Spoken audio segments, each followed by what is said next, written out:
leyendo la versión Reina Valera contemporánea y estamos en el Evangelio de Jesucristo según Marcos. El día de hoy vamos a leer los capítulos 6 y 7.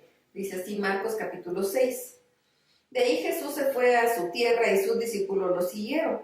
Cuando llegó el día de reposo comenzó a enseñar en la sinagoga. Al escuchar a Jesús, muchos se preguntaban admirados, ¿de dónde sabe todo esto? ¿Qué clase de sabiduría ha recibido? ¿Cómo es que con sus manos puede hacer estos milagros? ¿Acaso no es este el carpintero, hijo de María y hermano de Jacobo, José, Judas y Simón? ¿Acaso no están sus hermanas aquí entre nosotros? Y les resultaba muy difícil entenderlo. Pero Jesús les dijo, no hay profeta sin honra excepto en su propia tierra, entre sus parientes y su familia. Y Jesús no pudo realizar ahí ningún milagro a no ser sanar a unos pocos enfermos y poner sobre ellos las manos. Y aunque se quedó asombrado de la incredulidad de ellos, siguió recorriendo las aldeas de alrededor para seguir enseñando. Jesús llamó a los 12 y comenzó a enviarlos de 2 en 2. Les dio autoridad sobre los espíritus impuros y les mandó que no llevaran nada para el camino aparte de un bastón, que no debían llevar mochila, ni pan, ni dinero en el cinto. También podían llevar sandalias, pero no 2 mudas de ropa. Les dijo, cuando ustedes lleguen a una casa, quédense ahí hasta que salgan de ese lugar. Si en algún lugar no los reciben ni los escuchan, salgan de ahí y sacúdanse el polvo de los pies como un testimonio contra ellos. De cierto les digo que el día del juicio, el castigo para los de Sodoma y Gomorra será más tolerable que para aquella ciudad. Los 12 salieron e iban predicando a la gente que se arrepintiera. También expulsaban muchos demonios y ungían con aceite a muchos enfermos y los sanaban. Como la fama de Jesús había llegado a ser muy notoria, el rey Herodes supo acerca de él y dijo, Juan el Bautista ha resucitado de los muertos, por eso operan en él estos poderes. Algunos decían es Elías, pero otros más afirmaban es un profeta o alguno de ellos. Cuando Herodes oyó esto, dijo, este es Juan, al que yo mandé que le cortaran la cabeza. Ahora ha resucitado de los muertos. Y es que por causa de Herodía, la mujer de su hermano Felipe, que Herodes había tomado por mujer, Herodes mismo había mandado a que prendieran a Juan y lo encadenaran en la cárcel. Juan le había dicho a Herodes, no es lícito tener a la mujer de tu hermano.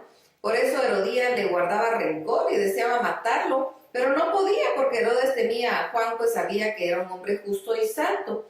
Y aunque lo que Juan le decía lo dejaba confundido, lo escuchaba de buena gana y lo protegía. Pero llegó la oportunidad en la fiesta de su cumpleaños. Herodes ofreció una cena a sus príncipes y tribunos y a la gente importante de Galilea. Entonces la hija de Herodías se presentó en la fiesta y bailó. Y tanto agradó esto a Herodes y a los que estaban con él en la mesa, que el rey le dijo a la muchacha, pídeme lo que quieras y yo te lo daré. Y bajo juramento le dijo, yo te daré todo lo que me pidas, aun si me pides la mitad de mi reino. Ella salió y le preguntó a su madre qué debo pedirle. Y su madre le respondió, pídele la cabeza de Juan el Bautista. Enseguida ella entró corriendo y le dijo al rey, quiero que me des ahora mismo en un plato la cabeza de Juan el Bautista. Esto entristeció mucho al rey, pero por causa del juramento y de los que estaban con él en la mesa, no quiso desairarla. Enseguida el rey ordenó a un soldado de la guardia que le trajeran la cabeza de Juan. El soldado fue a la cárcel, lo decapitó, llevó su cabeza en un plato y se la entregó a la muchacha y ésta se la entregó a su madre. Cuando los discípulos de Juan supieron esto, fueron a reclamar el cuerpo para darle sepultura. Los apóstoles se reunieron con Jesús y le contaron todo lo que habían hecho y enseñado. Jesús les dijo, vengan conmigo ustedes solos a un lugar apartado y descansen un poco. Y es que tanta gente iba y venía que ellos no tenían tiempo ni para comer. Así que fueron solos a una barca a un lugar apartado, pero muchos los siguieron los vieron partir, los reconocieron y los siguieron a pie desde las ciudades. Llegaron antes que ellos y se reunieron con él.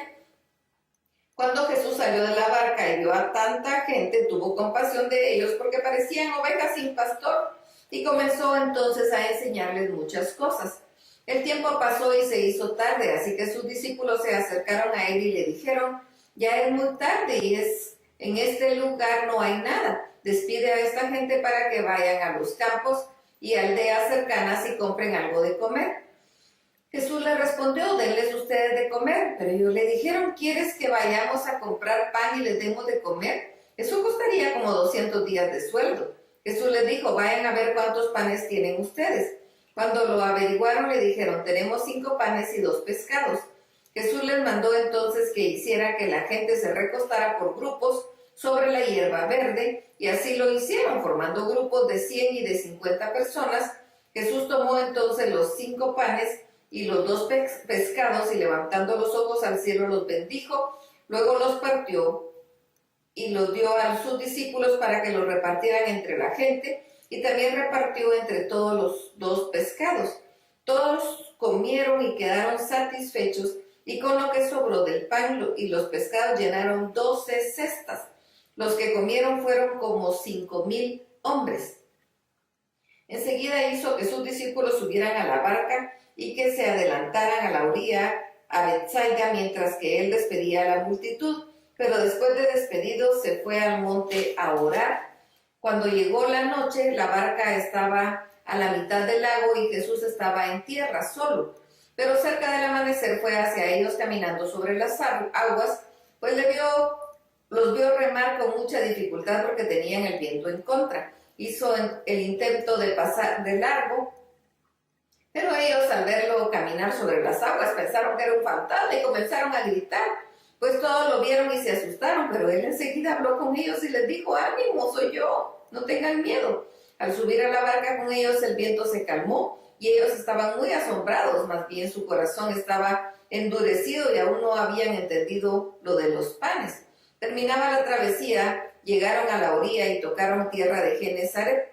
Tan pronto como bajaron de la barca, la gente reconoció a Jesús y a medida que recorrían todos los alrededores, en cuanto sabían dónde estaba Jesús, comenzaban a llevar de todas partes enfermos en sus lechos, donde quiera que él entraba, ya fuera aldeas, ciudades o campos.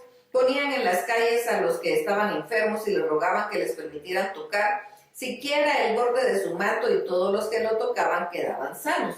Marcos capítulo 7. Los fariseos y algunos de los escribas que habían venido a Jerusalén se acercaron a Jesús y vieron que algunos de sus discípulos comían pan con manos impuras, es decir, sin habérselas lavado. Los fariseos y todos los judíos viven aferrados a la tradición de los ancianos, de modo que, si no se lavan las manos, muchas veces no comen. Cuando vuelven del mercado no comen si antes no se lavan, y conservan también muchas otras tradiciones, como de lavar los vasos en que beben, los carros, los utensilios de metal y las camas. Entonces los fariseos y los escribas le preguntaron a Jesús, ¿por qué tus discípulos no siguen la tradición de los ancianos, sino que comen pan con las manos impuras? Jesús les respondió, hipócritas, bien profetizó de ustedes Isaías cuando escribió, este pueblo me honra con los labios, pero su corazón está lejos de mí. No tiene sentido que me honren si sus enseñanzas son mandamientos humanos, porque ustedes dejan de lado el mandamiento de Dios y se aferran a la tradición de los hombres, es decir, al lavamiento de jarros, de vasos para beber y de muchas otras cosas semejantes. También les dijo, qué bien invalidan ustedes el mandamiento de Dios para mantener su propia tradición. Porque Moisés dijo, honra a tu padre y a tu madre, y también el que maldiga a padre o a madre morirá irremisiblemente. Pero ustedes dicen, basta que alguien diga al padre o a la madre, todo aquello con que podría ayudarte es corbán, es decir, mi ofrenda a Dios, y con esto ustedes ya no permiten que nadie ayude más a su padre y a su madre. Es así como ustedes invalidan la palabra de Dios con la tradición que se ha transmitido, además de que hacen muchas otras cosas parecidas. Jesús volvió a llamar a toda la gente y les dijo, escúchenme todos y entiendan, nada que venga de afuera puede contaminar a nadie, lo que contamina a la persona es lo que sale de ella. Si alguno tiene oídos para oír, que oiga. Cuando entró en la casa, luego de alejarse de la multitud, sus discípulos le preguntaron acerca de la parábola. Jesús les dijo, ¿tampoco ustedes pueden entender esto? ¿Acaso no entienden que nada que venga de afuera y entra en alguien puede contaminarlo? Porque eso no entra en su corazón, sino en su vientre y al final va a parar a la letrina.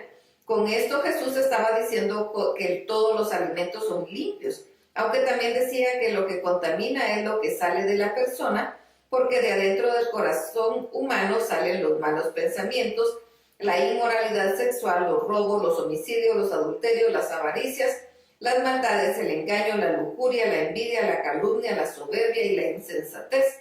Todos estos males vienen de adentro y contaminan a la persona. De ahí Jesús se fue a la región de Tiro y de Sidón. Llegó a una casa y trató de que nadie lo supiera, pero no pudo esconderse. Porque tan pronto como una mujer cuya hija tenía espíritu impuro supo que él había llegado, fue a su encuentro y se arrojó a sus pies. Esta mujer era griega de nacionalidad sirofenicia y le rogaba que expulsara de su hija el demonio. Pero Jesús le dijo: primero deja que los hijos queden satisfechos, porque no está bien quitarle a los hijos su pan y echárselo a los perritos. La mujer le respondió: es verdad, Señor, pero hasta los perritos comen debajo de la mesa las migajas que dejan caer los hijos. Entonces Jesús le dijo: por esto que has dicho, puedes irte tranquila, el demonio ha salido de tu hija. Cuando la mujer llegó a su casa, encontró a su hija acostada en la cama y el demonio ya había salido de ella. Jesús volvió a salir de la región de Tiro y fue por Sidón al lago de Galilea, pasando por la región de Decápolis. Le llevaron allá a un sordo y tartamudo y le rogaban que pusiera la mano sobre él. Jesús lo apartó de la gente, le metió los dedos en las orejas y con su saliva le tocó la lengua. Luego levantó los ojos al cielo y lanzando un suspiro dijo: Éfata, es decir, ábrete. Al instante se le abrieron los oídos y se le destrabó la lengua, de modo que comenzó a hablar bien. Jesús les mandó que no contaran esto a nadie, pero mientras más se los prohibía, más lo divulgaban. La gente estaba tan asombrada y decía: todo lo que hace bien, hasta puede hacer que los sordos oigan y que los mudos hablen. Y lo más maravilloso es que sigue teniendo el mismo poder. Hasta aquí la lectura. Dios los bendiga.